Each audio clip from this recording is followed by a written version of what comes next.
Ang mga Sugbuanon gihulagway nga mga maayos sa musika, maawit man o ang paggamit sa bisan unsa nga kahimanan sa pagtugtog og instrumento sa musika. Karon adunay laing pagtugtog nga makamugna sa usa ka mananoy ug nindot nga huni gamit ang mga handbell. Ano ang RTV presents ni Luan Merondina.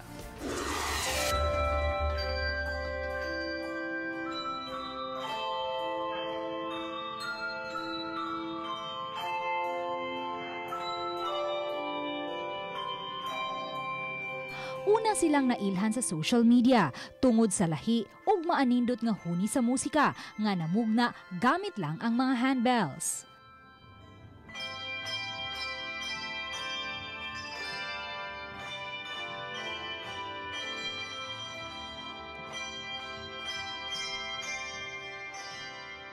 Sila ang mga handbell ringers sa Sisters of Mary Boys Town sa lungsod sa Minglanilla.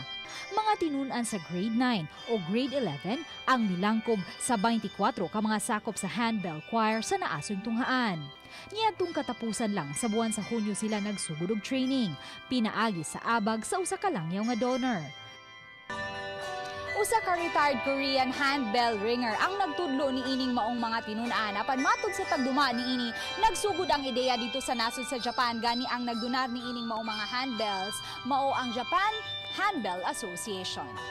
Tungod kay tulo ka adlaw matagbuan lang mo bisita ang ilang langyaw nga trainer, ang music in charge sa tunghaan nga si Sister Imelda Insalada ang gitahasan sa pagsiguro nga makuha sa mga tinunan ang saktong nota nga naka-assign sa matag usa kanila. Matod ni Sister Imelda, adunay corresponding note nga naka-assign sa matag handbell. Magkadako ang handbell, magkaubos usab ang note. Sa matag handbell choir, may tupad usab kini nga hand chime choir ug mallet. Gibutyag ni Sister Imelda nga ang ilang tunghaan ug ang sister school niini sa Cavite pa lang ang nasayra nila nga may handbell choir.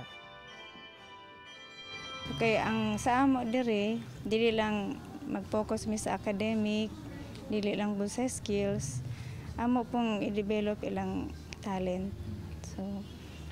So to the handbell, by playing handbell, so these are the boys who are really inclined or interested to play.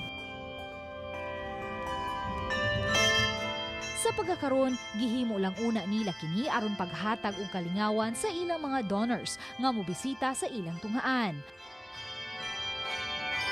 Apan inanay na usab silang nangandam sa pagsalmot na unya sa mga kompetisyon.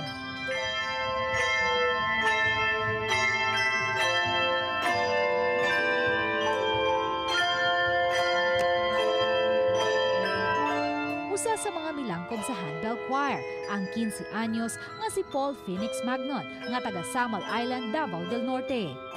Nagdako siya sa iyang akuhan human magkabuwag ang iyang mga ginikanan. Tungod sa kakuwangan sa giya o sulirang pinansyal, way kahigayunan si Paul nga madiskubre ang iyang talento sa paggamit og musical instruments sama sa handbell hangtod nga nakasulod siya sa Boys Town.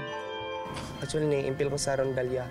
Tapos dili ko kakuha sa nota. Tapos pag arena ko sa handbell kay itaw ni Sister Imelda. Wa ko kay bang unsay background sa handbell kay first time siya sa Cebu. Nya hangtod nga nagkadugay ko mo to ni like na ko ani nga handbell. Mato ni Paul, mapasalamaton siya nga nahatagan siya og kahigayunan nga makatungha pinaagi sa abag sa Sisters of Mary Boys Town ug napalambo pa ang iyang talento. Aminado siyang matagkarunog unya, bation siya og kamingaw sa iyang nabiyaang pamilya sa Davao, ilabi na sa 13 anyos niyang manghod. Usahay mingaw ma'am, parang matulog sa gabi maghigda sa bed, manghilak jud. Usahay ra pod. Pero mingaw kay ma'am kay ang akong kuan mo akong una-una ba, akong manghod, unsa ka tong manghod ron. Nasa song iyaan niya, ako diri marag bulag mi ba. Bati kayo sa akong kuan pero akong ginahuna-huna nga sige lang sunod, makahuman ako sa eskwela. Kuha niya to ako manghod na ako. Inay magpada sa kamingaw, gihimo niyang inspirasyon ang iyang sitwasyon aron makabot ang iyang mga damgo. Sama sa iyang pagpatingog sa handbell nga nakamugna ug maanindot nga musika.